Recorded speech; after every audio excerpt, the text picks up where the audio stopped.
মইনুলের মতো প্রমোশন, নারী আর টাকার স্বপ্নে মাতাল হয়ে থাকা অফিসারদের কারণে ভারতীয় চক্রান্ত ভালোভাবে বাস্তবায়ন করেছিল প্রথম আলো, কিন্তু বাধা হয়ে দাঁড়ায় অন্য আরেকটি দল।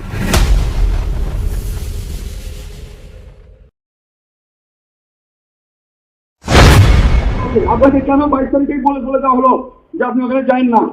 না তো এরকম বলে এটা হয়েছে ম্যাডাম। না 22 তারিখে কি আপনাদের কাছে অনেক ভুল তথ্য আছে।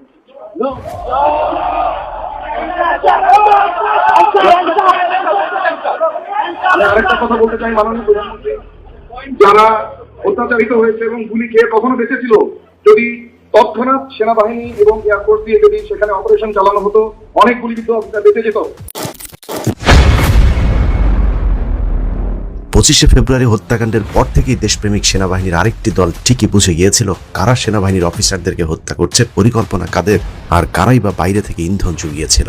এসব জানার কারণে গিয়ে শেখ হাসিনার সামনে উত্তেজিত সেনা কর্মকর্তারা প্রশ্ন করেছিলেন কেন দীর্ঘ সময় ধরে পিলখানার ভেতরে সেনা অভিযান চালাতে অনুমতি দেওয়া হয়নি। যদি কখন আপনি সেনাবাহিনী পাঠাতে ব্ল্যাক করে দেন, আবার আপনার বন্ধুরা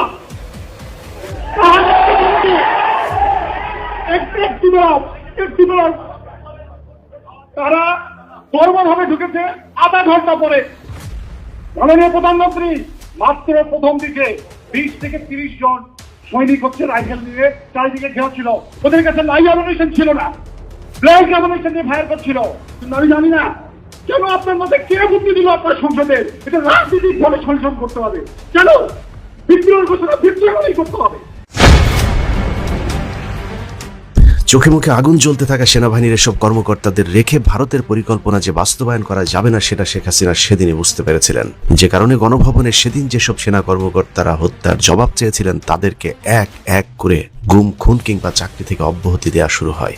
এরই মধ্যে দেশপ্রেমিক অফিসাররা বুঝতে পারেন যারা বিটিআর হত্যাকাণ্ডের প্রতিবাদ করেছিলেন তাদেরকে একের পর এক সরিয়ে দেওয়া হচ্ছে সেনাবাহিনী থেকে, আর ভারতীয় রয়ের সদস্যদেরকে তাদের জায়গায় এনে বসানো হচ্ছে। ভারতের এই ষড়যন্ত্র জানার পরই সেনাবাহিনীর কয়েকজন মিলে সিদ্ধান্ত নেন শেখ হাসিনাকে ক্ষমতাচ্যুত করতে না পারলে ভারতের হাত থেকে বাংলাদেশকে বাঁচানো সম্ভব নয়, যে কারণেই দেশের সার্বভৌমত্ব রক্ষার লক্ষ্যে সেনাবাহিনীর ওই অংশটি একটি কূ করার পরিকল্পনা করেন।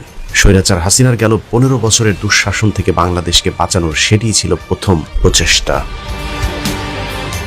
দেশ বাঁচানোর সেই পরিকল্পনার নেতৃত্ব দিয়েছিলেন মেজর সৈয়দ মোহাম্মদ জিয়াউল হক, যার কথা আপনাদেরকে অনুসন্ধানের একদম শুরুতেই কিছুটা বলেছিলাম। অনুসন্ধানের এই অংশে আপনারা জানবেন জিয়া কিভাবে মেজর থেকে জঙ্গি হিসাবে আবির্ভূত হলেন। সে তথ্য খুঁজে বের করতে আমাদেরকে হাঁটতে হয়েছে জটিল সমীকরণের সুড়ঙ্গ ধরে, যে এই সুড়ঙ্গের প্রতিটি পদে পদে আমরা প্রথম আলোর দেশ বিরোধী সূক্ষ্ম ষড়যন্ত্র খুঁজে পেয়েছি। অত্যন্ত দুরন্তপনা একটা ছেলে, এবং আমার দেখা সুপার হিউম্যান কোয়ালিটি বলতে যেটা থাকে জিয়ার মধ্যে সেটা ছিল। যতদূর আমরা জানতে পেরেছিলাম যে জিয়ার কাছে পিলখানার ঘটনার পর 2009 জিয়ার কাছে, সে তখন MI6-তে পড়তো, জিয়ার কাছে এমন কিছু ইনফরমেশন ছিল যে ইনফরমেশনগুলা আমাদের বিগত সরকারকে বিপদে ফেলে দিত। 19 জানুয়ারি 2012 আইএসপিআর এর সংবাদ বিজ্ঞপ্তিতে জানানো হয় সেনা কুয়ের মাধ্যমে শেখ হাসিনাকে সরিয়ে দেওয়ার একটি ব্যর্থ চেষ্টা নস্যাৎ করে দেওয়া হয়েছে। আইএসপিআর এর দাবি ছিল কতিপয় বিপদগামী অফিসার কুয়ের চেষ্টা করেছিল এবং দেশপ্রেমিক সেনাবাহিনী সেই কু ঠেকিয়ে দিয়েছে। বাংলাদেশ সেনাবাহিনীতে এর আগে অনেকবার কু হয়েছে, কিন্তু এই ঘটনাটিকে শুরু থেকেই প্রথম আলো জঙ্গি তৎপরতা হিসেবে প্রতিষ্ঠিত করবার চেষ্টা করেছে। কোনো তথ্য প্রমাণ ছাড়াই কুয়ের নেতৃত্বে থাকা মেজর জিয়াকে প্রথম আলো তাদের প্রতিটি সংবাদে জঙ্গি হিসেবে উল্লেখ করেছে। প্রথম আলোর সবশেষ মেজর সৈয়দ জিয়াউল হককে নিয়ে করা সংবাদগুলো যদি পর্যালোচনা করা যায় তাহলে দেখা যাবে প্রথম আলো পত্রিকাটিতে প্রকাশিত প্রতিটি সংবাদে মেজর জিয়ার নামের আগে জঙ্গি শব্দটি লেখা হয়েছে, অথচ কথিত পেশাদার একটি পত্রিকা জঙ্গি শব্দটি লিখতে দাড়ি, কমা, কোলন, সেমিকোলন কিংবা কোট আনকোট কোনো চিহ্ন ব্যবহার করেনি।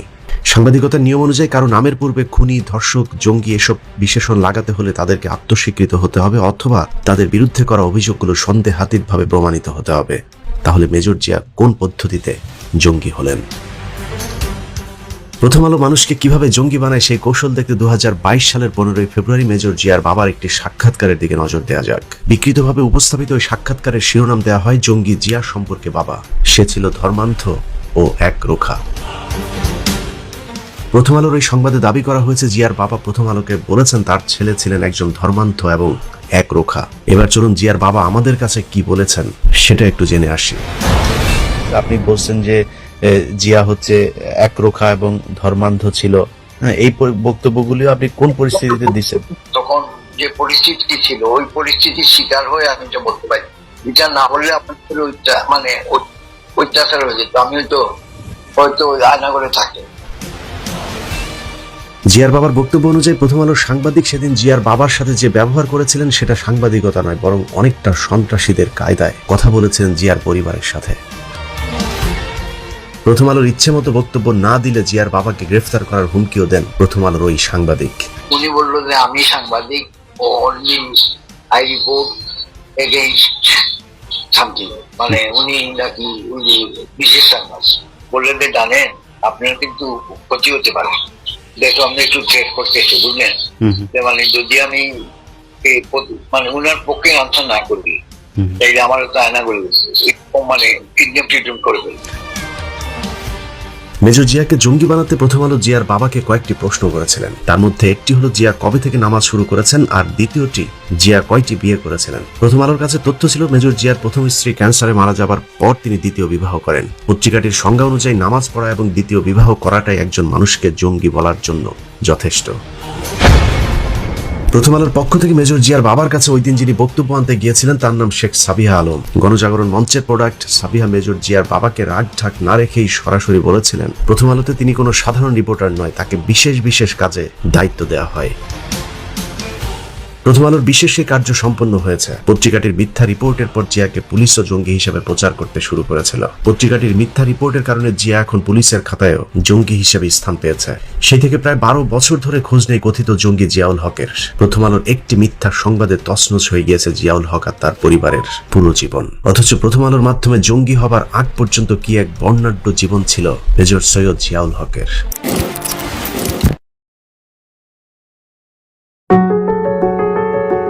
মেজর জিয়ার পুরো নাম সৈয়দ মোহাম্মদ জিয়াউল হক। গ্রামের বাড়ি মৌলভীবাজার জেলার মোস্তফাপুরে। শিক্ষা জীবনের শুরু মৌলভীবাজারের ঐতিহ্যবাহী বিদ্যাপীঠ the Flowers KG and high স্কুলে। এরপর পরিবারের সাথে ঢাকায় এসে উত্তরার holy child school and college থেকে এসএসসি পাশ করেন। তারপর সিলেট ক্যাডেট কলেজে ভর্তি হয়ে ফিরে যান সিলেটে। ছাত্র জীবনে জিয়া পড়তেন কম, কিন্তু এসএসসি এইচএসসিতে মেধা তালিকায় স্থান করে নিয়েছিলেন মেধাবী এই সেনা কর্মকর্তা। ছিলেন সিলেট ক্যাডেট কলেজের সেরা অ্যাথলেট। বন্ধু হিসেবেও ছাত্রদের মাঝে ছিলেন তুমুল জনপ্রিয়। মেজর জিয়া শ্রেষ্ঠ একাডেমিক পুরস্কার, ডক্টর কুদরতি খোদা গোল্ড মেডেল এবং বেস্ট ফায়ারার হিসেবেও পেয়েছিলেন পদক। বিএমএতে তিনি ছিলেন ব্যাটালিয়ন সিনিয়র আন্ডার অফিসার, যা প্রশিক্ষণরত ক্যাডেটদের মধ্যে সবচেয়ে বড় দায়িত্ব। পিটি, ড্রিল, ফায়ারিং সহ সব শাখায় সর্বোচ্চ নাম্বার পেয়ে বাংলাদেশ মিলিটারি একাডেমিতে তিনি হয়েছিলেন সবার মাঝে সেরা। এছাড়া বিএমএতে মেজর জিয়াউল হকের ছিল 4 মিনিট 43 সেকেন্ডে 1 মাইল দৌড় প্রতিযোগিতা শেষ করার এক দুর্দান্ত রেকর্ড, যা ওই সময় পর্যন্ত বিএমএতে কারো ছিল না। Major Ziaul Haq junior command and staff কোর্সেও প্রথম হন। যদিও ওই কোর্সে আরো 2-3টি লং কোর্সের প্রথম সারির অফিসাররা ছিলেন, জিয়া সেই কোর্সে রেকর্ড ব্যবধানে প্রথম স্থান অধিকার করেছিলেন। Major Jia was outstanding officer of 21st long course. He was sword of honor. খুঁজে খুঁজে দেখলাম একটা 3 জন ক্যাপ্টেনের পেলাম, তারা হলো আর্মিতে তাদের ক্যাপ্টেন হিসাবে বেস্ট ক্যাপ্টেন। এক নম্বরে হলো ক্যাপ্টেন জিয়া। ক্যাপ্টেন জিয়া এমন ইন্টেলিজেন্ট অফিসার, যে সময়ে কম্পিউটার আর্মিতে চালুও হয় নাই, সেই সময় হি ওয়াজ এক্সপার্ট ইন আইটি এবং আইটি এক্সপার্ট ছিল এবং আউটস্ট্যান্ডিং ব্রিলিয়ান্ট। আইকিউ তার ছিল টপ লেভেলের আইকিউ। তো আমি জিওসি কে নাম দিলাম, স্যার আপনি সিলেক্ট করেন এখান থেকে। জিওসি 1 নম্বরটা টিক করে দিলেন, জিয়াকে আনা হলো ডিভিশন হেড কোয়ার্টারে। তো ডিভিশন হেড কোয়ার্টার স্টাফ হিসেবে I had and everybody had very good relation. General ইয়েও বলতে পারবেন এখন, আমি যার নাম বললাম, হ্যাঁ উনিও বলতেন, উনি তো ওনার ডাইরেক্ট আন্ডারে ছিলেন এই ক্যাপ্টেন জিয়া। আর কাজকর্ম এত সুন্দর, এত গোছালো, যে একজন সামরিক অফিসার যেটা হওয়া উচিত। জীবনের সব ক্ষেত্রে প্রথম হওয়া সেই মেজরকে জঙ্গি হিসেবে প্রচার করতে থাকে প্রথম আলো। কোনো তথ্য প্রমাণ ছাড়া প্রথম আলো এমনিতেই একজন নিষ্পাপ মেধাবী অফিসারকে জঙ্গি বলে চালিয়ে দেবে, এটা কোনো স্বাভাবিক ঘটনা না। মূলত পিলখানা হত্যাকাণ্ডকে কেন্দ্র করে সেনাবাহিনীর ভেতরে যে চরম অস্থিরতা কাজ করছিল, তখন সরকার পাল্টা কুয়ের শঙ্কা করছিল। বিদ্রোহী ওই অংশটি যেন আন্তর্জাতিক সমর্থন না পায়, সে কারণেই দেশপ্রেমিক সেনাবাহিনীর ওই অংশটিকে জঙ্গি তকমা দিয়ে আন্তর্জাতিকভাবে কট্টরপন্থী ইসলামিস্ট হিসেবে প্রতিষ্ঠিত করা হয়। যত রকমের জঙ্গিবাদের অপকর্মের পরিকল্পনা কারী হিসেবে তাকে একটা কাগজে কলমে একটা চরিত্র ক্রিয়েট করেছে আমাদের গোয়েন্দা বাহিনী, এবং সবকিছুর বিরুদ্ধে পিছনেই তাকে বলা হয় যে জিয়া এগুলো করছে। এক্সট্রিমলি সে একজন আপরাইট অফিসার, সে তার কোর্সের ফার্স্ট সৌরভ অনার, 40/41 লং কোর্সের অফিসার, পদাতিক বাহিনীর অফিসার, সে সেনাবাহিনী ম্যাটেরিয়াল, মানে সে সেনাবাহিনীর প্রধান ম্যাটেরিয়াল। সে ভবিষ্যতে যদি থাকতো তাহলে হয়তো ওই দৌড়ে থাকতো, ওয়ান অফ দি জেনারেল। ভারতের প্রযোজনায় প্রথম আলোর সফল জঙ্গি নাটকের মধ্য দিয়ে ক্যান্টনমেন্টের দেশপ্রেমিক সেনাবাহিনীর অংশটিকে নিস্তব্ধ করে দেওয়া হয়, কিন্তু প্রাথমিকভাবে বিডিআর হত্যাকাণ্ডকে ধামাচাপা দেওয়া সম্ভব হলেও পিলখানা ট্র্যাজেডি, 5 মের গণহত্যা থেকে শুরু করে আলেমদের উপর নির্যাতন সহ নানা কারণে সরকারের প্রতি জনগণের ক্ষোভ বাড়তে থাকে, যার বিস্ফোরণ হয় 2012-13 সালে সংগঠিত সিটি কর্পোরেশন সহ স্থানীয় নির্বাচনগুলোর ফলাফলে। সবগুলো সিটি কর্পোরেশন নির্বাচনের পর আওয়ামী লীগ বুঝতে পারে আসন্ন জাতীয় নির্বাচনেও তাদের ভরাডুবি সুনিশ্চিত। কিন্তু আওয়ামী লীগ ক্ষমতা থেকে সরে গেলে বিডিআর হত্যাকাণ্ড সহ ভারতের সব পরিকল্পনা ফাঁস হয়ে যাবে। সে কারণেই হাসিনাকে ক্ষমতায় রাখার নতুন ষড়যন্ত্র শুরু করে ভারত, আর সেই ষড়যন্ত্রেও ভারতের পাশে এসে দাঁড়ায় মতিউর রহমানের প্রথম আলো। পুরাতন বন্ধুকে দিয়ে পুরাতন কৌশল কাজে লাগায় ভারত। 2013 সালে প্রথম আলো আবারও শুরু করে জঙ্গি খেলা। 2007 সালের সেই পুরাতন অস্ত্র আবারও নতুন করে কাজে লাগায় পত্রিকাটি। 2014 সালে জাতীয় নির্বাচনের আগের বছর 2013 সালের 11 মার্চ প্রথম আলো রস আলো ম্যাগাজিনে পবিত্র কোরআনের সূরা লোকমানের 27 নম্বর আয়াতের বিকৃত করে মহানবী সাল্লাল্লাহু আলাইহি ওয়াসাল্লামকে নিয়ে কটূক্তি করা হয়। 2007 সালের মতো আবারও ধর্মপ্রাণ মুসলমানদের একটি অংশ ক্ষোভে ফেটে পড়েন। প্রথম আলো ঠিক যেমনটি চেয়েছিল তেমনটি ঘটেছে। দাড়ি টুপি ওয়ালাদের ইসলামের প্রতি এই ভালোবাসা পশ্চিমাদের ভালো লাগেনি। তার সাথে 2013 সাল জুড়ে একের পর এক বানোয়াট জঙ্গি বিরোধী সংবাদ প্রচারে ব্যস্ত ছিল পত্রিকাটি। আপনি যদি প্রথম আলোর জঙ্গি নিয়ে সংবাদগুলো পর্যালোচনা করেন তাহলে দেখবেন প্রতিটি নির্বাচনের আগেই জঙ্গিদেরকে নিয়ে প্রথম আলো রকমারি সব সংবাদ ছড়াতে থাকে। 2013 সালেও তার ব্যতিক্রম হয়নি। প্রথম আলোর শিরোনামগুলোতে নতুন নতুন জঙ্গি, দেশে আবারও জঙ্গি, ভয়ঙ্কর জঙ্গি কিংবা দেশে সাদা কালো জঙ্গি সহ নানান ধরনের মুখরোচকর সব সংবাদ পরিবেশন করতে থাকে। পশ্চিমারাও এসব গিলেছে, যে কারণে আওয়ামী লীগের অধীনে বিনা ভোটের একটি সরকার ক্ষমতায় আসার পরেও পশ্চিমাদের কাছে বৈধতা পেয়েছে। 2014 সালে নির্বাচনের পর 2 বছর প্রথম আলোতে আর নতুন কোনো জঙ্গি দলের খবর পাওয়া যায়নি। 2 বছর পর হলি আর্টিজেন দিয়ে প্রথম আলো ভারত আর আওয়ামী লীগের যৌথ প্রযোজনায় জঙ্গি খেলার আবারও শুরু হয়। প্রথম আলো সেই খেলা তো নিবরাজ সহ বেশ কয়েকজন নিষ্পাপ মানুষের জীবন গিয়েছে। সরকারের সফল জঙ্গি নাটকের পর 2017 থেকে 2018 সালে নির্বাচনের আগ পর্যন্ত ধারাবাহিকভাবে চলেছে প্রথম আলো নিজস্ব উৎপাদিত কথিত জঙ্গিদের উৎপাত নিয়ে মন গড়া সব সংবাদ। জঙ্গি খেলায় সরকার মাঝে মধ্যে বিরতি দিলেও প্রথম আলো সরকারকে দৌড়ের উপর রাখতে বিভিন্ন সময় সংবাদে শিরোনাম করেছে জঙ্গি দমনে আত্মতৃপ্তির সুযোগ নেই। সরকারের পক্ষ থেকে বাংলাদেশে আইএসআই জঙ্গির কোনো অস্তিত্ব নেই বলার পরেও প্রথম আলো তা মানতে নারাজ। সরকার কেন অস্বীকার করেছে তার জন্য সরকারের মন্ত্রী এমপিদের সমালোচনায় লিপ্ত ছিল প্রথম আলো। যেভাবেই হোক আইএসআই কিংবা তালেবানদের সাথে বাংলাদেশের আলেমদের একটা যোগসূত্র আছে, সেটা চেষ্টা করার জন্য প্রথম আলোর চেষ্টা ছিল প্রাণান্তকর। এভাবে পশ্চিমাদেরকে জঙ্গি জুজুর ভয় দেখিয়ে 2018 সালে দিনের ভোট রাতে করেও দিব্যি সরকার গঠন করেছে আওয়ামী লীগ। সবশেষ 2024 সালের আগে 2023 সালেও আওয়ামী লীগকে ক্ষমতায় আনতে প্রথম আলো জঙ্গি ট্রাম্প খেলেছে। 2023 সাল জুড়ে প্রথম আলো আবারও বাংলাদেশে জঙ্গিদের উত্থান বুঝাতে নানা ধরনের আজগুবি সংবাদ পরিবেশন করতে থাকে। জঙ্গি গোষ্ঠীর কেন হঠাৎ আবির্ভাব, দোষটা কার, এই শিরোনাম দিয়ে 2023 সালে শুরুটা হয় প্রথম আলোর। তারপর পুরো বছর জুড়ে চলেছে জঙ্গিদেরকে নিয়ে নানান ধরনের মিথ্যা বানোয়াট সংবাদ। কোথাও বলা হয়েছে দেশে নতুন জঙ্গি সংগঠন, কোথাও আবার আল কায়দাপন্থী বাংলাদেশি জঙ্গিদেরকে নিয়েও দুশ্চিন্তায় ছিল প্রথম আলোর মতিউর রহমান গঙ্গেরা।